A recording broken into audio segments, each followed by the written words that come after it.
अगले दिन तो महाअभियान का रूप ले लिया। अंबाला में पहुंचा तो एक आंदोलन का रूप ले लिया। कल राई और पानीपत ग्रामीण में पहुंचा तो एक व्यापक आंदोलन का रूप ले लिया और आज जुलाना में इसने एक जन आंदोलन का रूप ले लिया है। ये मैं कह सकता हूं आपको, आपने देखा होगा लोगों की जिस तरह से जो हाजिरी संख्या थी और बाकी जो आम आदमी जिस तरह से निकल के आ रहा था और आम आदमी जिस तरीके से अपनी जो सरकार के प्रति एक गहरा रोष, गहरी नाराजगी है इन बातों को लेकर जो हमने कहा है, उनको स्वीकारता आम आदमी की स्पष्ट रूप से दिखाई दे रही है।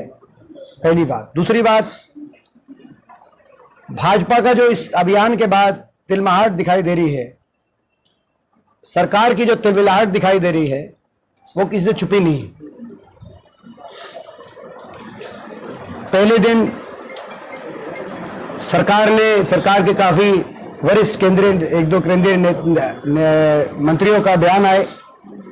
अगले दिन स्वयं केंद्रीय गृह मंत्री महेंद्रगढ़ आए और उन्होंने कहा कि साहब हम कांग्रेस से मांगेंगे। मतलब 10 साल भट्टा बिठा दिया हरियाणा का और हिसाब कांग्रेस से मांगेंगे।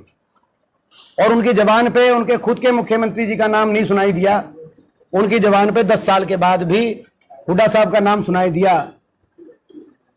तो ये 10 साल की कुछ काम किए हो तो बताएं। कुछ काम ही नहीं किए 10 साल में। वो अपने काम बता के जाते हैं कि हमने ये किया, हमने वो किया। काम कुछ किए नहीं। हरियाणा का इतना नुकसान कर दिया इस सरकार ने। और उसके बाद कल मुख्यमंत्री, पहले केंद्रीय गृह मंत्री की बात आई और कल नायब सिंह जी 11 सवाल पूछ रहे हैं नेता विपक्ष जी से, हुड्डा साहब से।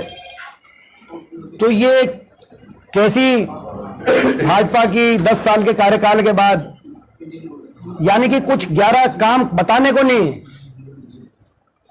11 काम बताने को नहीं है। नेता विपक्ष चौधरी भूपेंद्र सिंह हुड्डा जी और कांग्रेस पार्टी से 11 प्रश्नों के माध्यम से पूछ रहे हैं, ये स्पष्ट दिखाई देता है।